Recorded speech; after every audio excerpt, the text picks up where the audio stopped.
प्यारे विद्यार्थियों, सुप्रभात। आज हम प्रसिद्ध छायावादी कवियों में से एक श्रेष्ठ जयशंकर प्रसाद जी के बारे में लिखेंगे।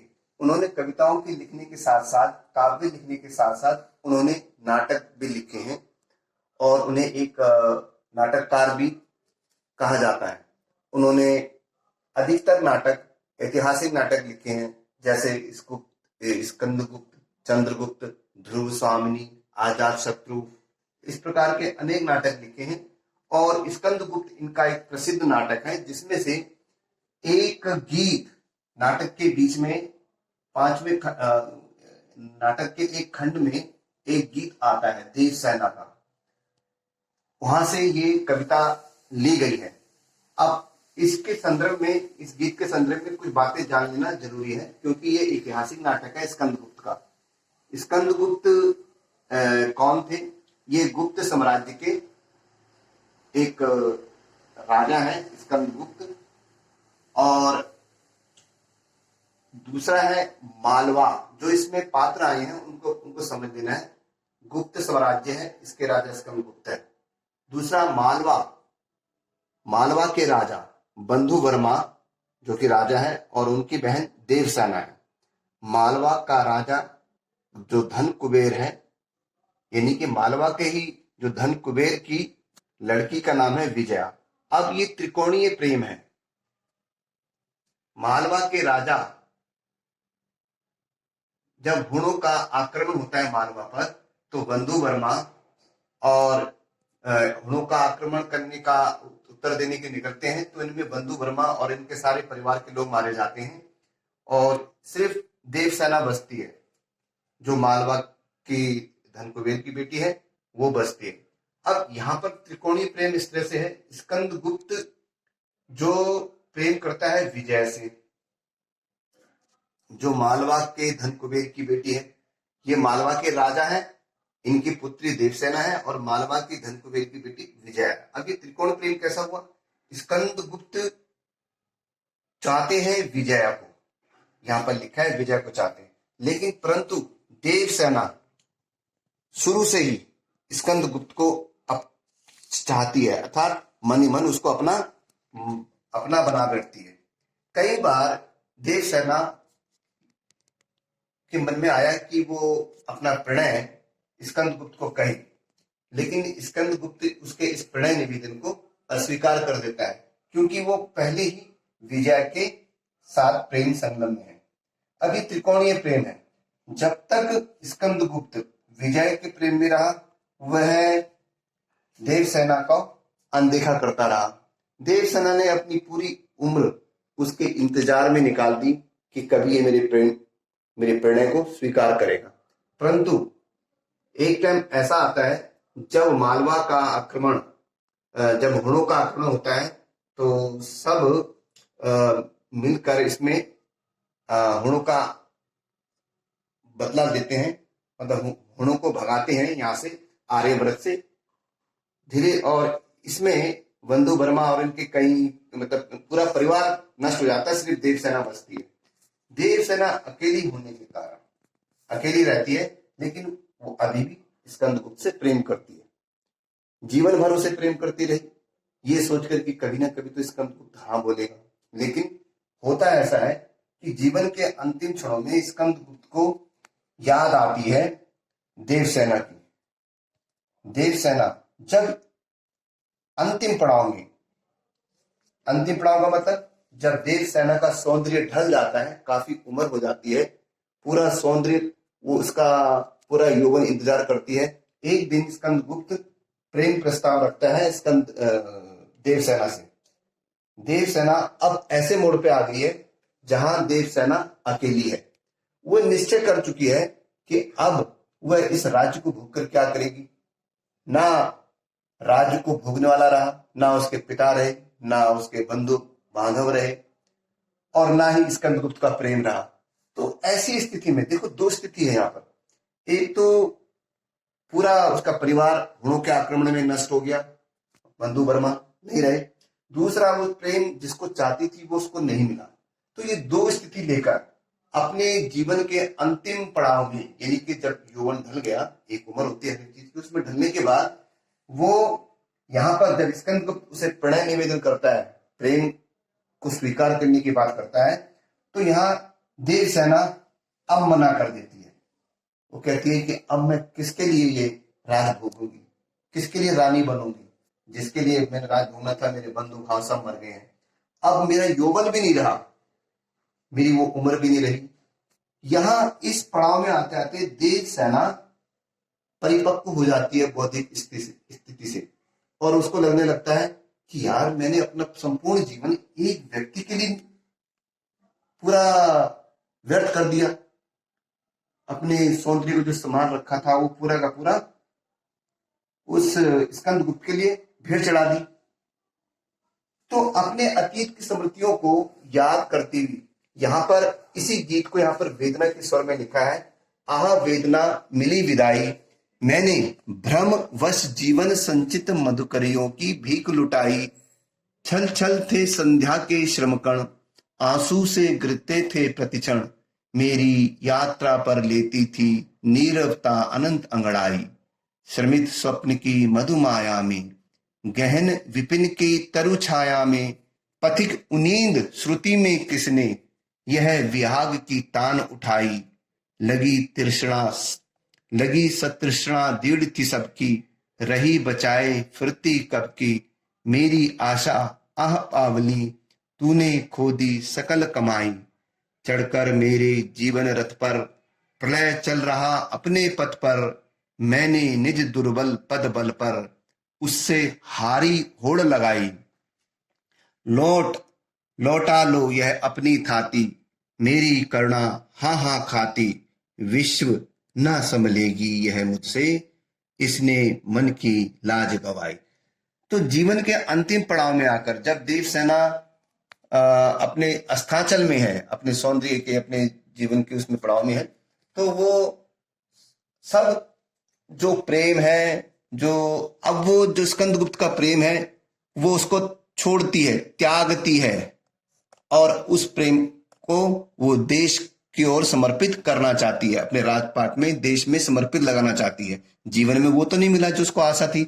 यहां पर तभी वो कहती है वो सारे प्रेमों से जो अब तक उसने संचित कर रखा था, आह वेदना मिली विदाई, यानी कि आह वेदना मिली विदाई, यानी कि इस विदाई के समय में किस चीज की विदाई हो रही है, जो उसने अपने जीवन में स्कंदगुप्त के प्रेम को जो अपने दिल में ये सोच के समा रखा था कि कभी ना एक दिन मुझे स्कंदगुप्त का प्रेम मिलेगा और मैं उसकी पटरानी बनूंगी, रानी बनूंगी।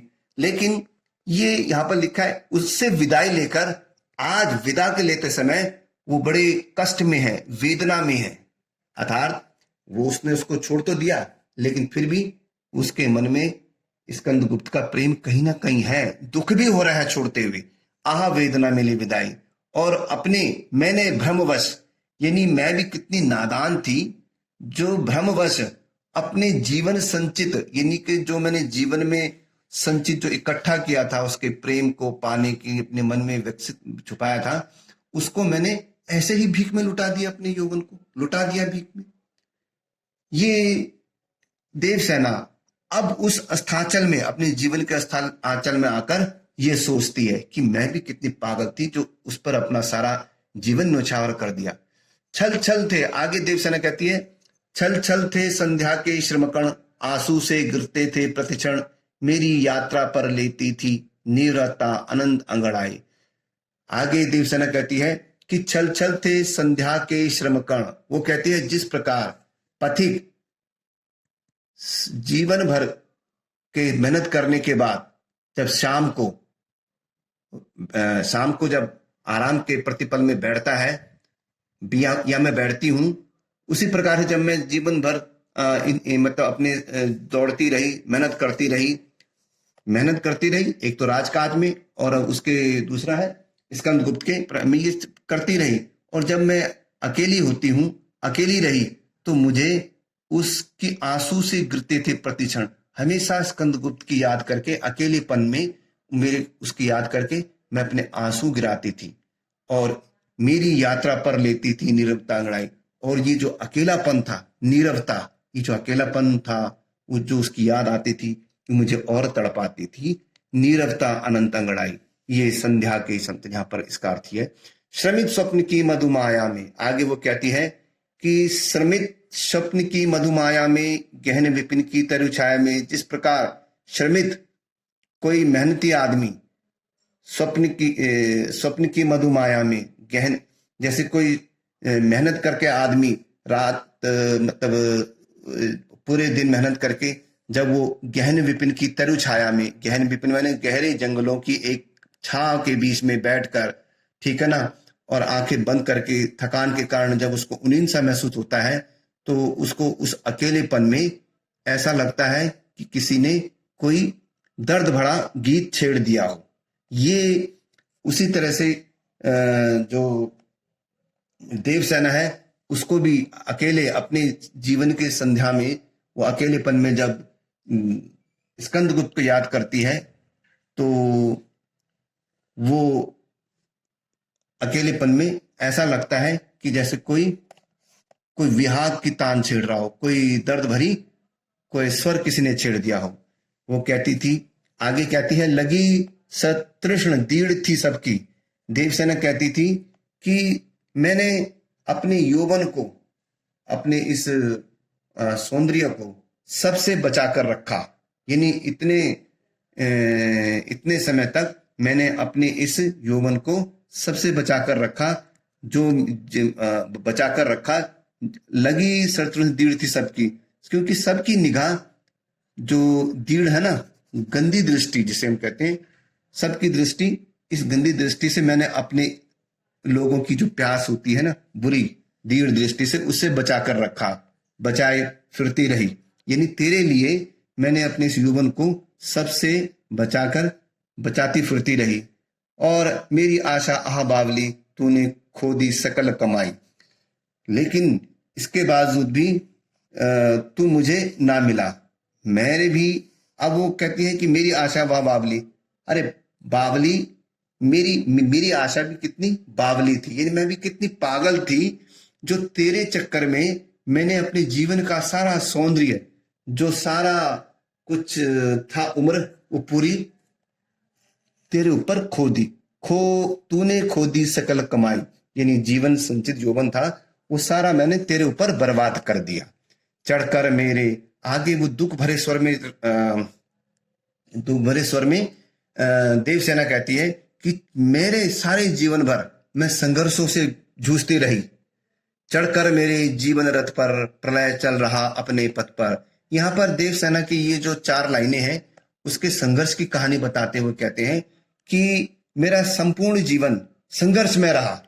एक तरफ मैं होड़ों के आक्रमण में रही, दूसरी तरफ मैं तुम्हारा स्कंदगुप्त के प्रेम को के मन प्रेम करती रही, उससे निमंत्रण का प्रेम भी मतलब उससे चाहा भी कि प्रेम मिले, लेकिन नहीं मिला। यानी पूरा संघर्ष चढ़कर मेरे जीवन रथ पर, मेरे जीवन रूपी रथ पर चढ़कर जो प्रलय चल रहा था, अर्थात मेरा जीवन संघर्षों में रहा। प्रलय माने संघर्ष, कठिनाइयों से गुजरा। और मेरे निज दुर्बल पद बल पर, अर्थात मेरे स्वयं के पैर चलते चलते इस दुर्बल पद माने कमजोर पदों से मैं उससे हारी होड़ लगाती रही। उससे माने किससे? अपने जीवन से। यानी विपरीत परिस्थितियों में मैं संघर्ष करती रही अपने को ऊपर उठाने की, उससे हारी होड़ लगाई। यानी अपने जीवन से मैं संघर्ष करती रही, प्रतियोगिता करती रही कि मैं इसको हरा दूंगी। लेकिन अब इस अवस्था में आकर देवसेना ने जो अपनी सारी कठिनाइयां, सारे अंदर जो उसका प्रेम था स्कंदगुप्त का, वो सब त्याग देती है। अब वो कहती है, हे देव लौटा लो यह अपनी थाती, यानी अब जो मैंने तुमसे प्रेम किया है, इस दिल में जो तुम्हारे प्रति प्रेम है उसको वापस ले लो। ये थाती का मतलब वो जो धरोहर है वो वापस ले लो। मेरी करुणा हाँ खाती, क्योंकि मेरी करुणा अब इसको सहन नहीं कर पाएगी, हा हा खाती है। ठीक है ना। हे विश्व ना संभलेगी मुझसे इसने मन की, अब ये मुझसे नहीं हो पाएगा। अब मैं इन सारे दुखों से तिलांजलि देती हूं, अब मेरे से ये समझ नहीं पाएगी। मैं जो मेरा प्रेम था, जो तुम्हारे को मैंने चाहा और दिल में रखा धरोहर को तुम्हें अपना मानकर आज से मैं उससे मुक्त करती हूँ। अब ये मुझसे न संभल पाएगी, इससे मन की लाज गवाए, इसने मेरे मन की भी लाज गवा दी। तो देवसेना का ये जो गीत है, मैं इसको एक बारी फिर से आपको पढ़ देता हूं। फिर से इसको एक बारी सरसरी निगाहों से पढ़ देता हूं। देवसेना का कवि कह रहा है कि वो बड़ी जीवन के दुख आशाओं से विदा लेती है और आज मेरी पीड़ा को मुझसे विदाई मिल गई है। जिस भ्रम में पड़कर मैं जीवन भर आशाओं और कामनाओं को जमा करती रही, उससे मैंने भिक्षा में दे दिया। मेरी दुख भरी संध्याएं यानी शाम आंसुओं से भरी थी और मेरा पूरा जीवन अनंत वीरान था। देवसेना अपने बीते हुए जीवन पर दृष्टि डालते हुए अपने अनुभव में जमा पीड़ा पलों को याद करती है।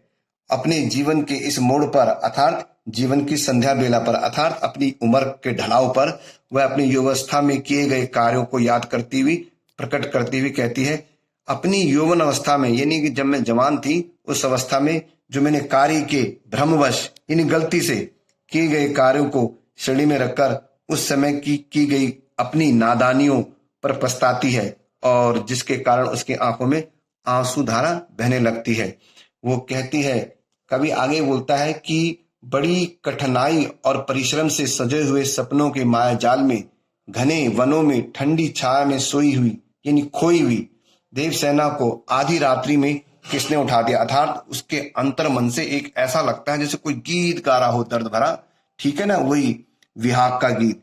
कवि देवसेना के मुख से कहता है कि मुझ पर सबकी दृष्टि पड़ी रही थी, वास्तव भरी दृष्टि मेरे को लगी थी मेरे यौवन पर, उससे मैंने स्वयं को अब तक कब तक बचाती फिरती। इसलिए मैंने अपनी आशाओं और कामनाओं को पाने का पागलपन, ये जो पागल जो इच्छा थी, कौन सी इच्छा कि एक दिन मैं स्कंदगुप्त की बनूंगी, ये जो पागलपन थी, जीवन की समस्त कमाई यानी पूंजी लुटा दी, अपना यौवन सब उस पे लुटा दिया।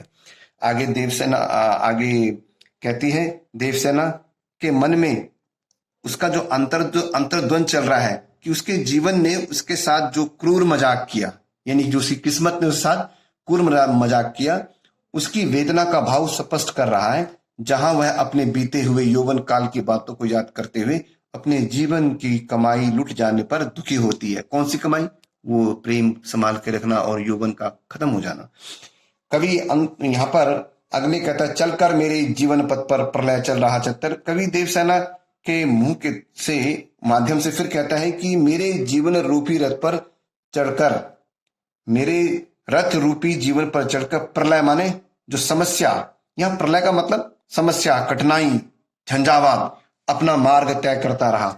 लेकिन मैंने अपनी कमजोरी कदमों को, मैंने अपने कमजोर पैरों की ताकत पर दौड़ते हुए उस समस्या को, उस प्रलय से हारी हुई बाजी लगाई। यानी कि मैं उससे पता था मैं हार जाऊंगी, लेकिन फिर भी मैं उससे जूझ रही थी। देवसेना दुनिया से कहती है, मेरी करुणा हा कर रही है। अर्थात मुझे जो ना मिला वो खोने का भाव करुणा है। वो छोड़ते हुए भी स्कंदगुप्त का अंदर उसके प्रति कहीं ना कहीं प्रेम है, ये करुणा है। वो हाहाकार कर उठ रही है कि दुनिया की परंपराओं की पूंजी मैं नहीं संभाल सकती, दुनिया की परंपराओं की पूंजी मैं नहीं संभाल सकती। इसी के कारण मैंने अपने मन का सामान खोया, इसलिए संसार इसे लौटा ले।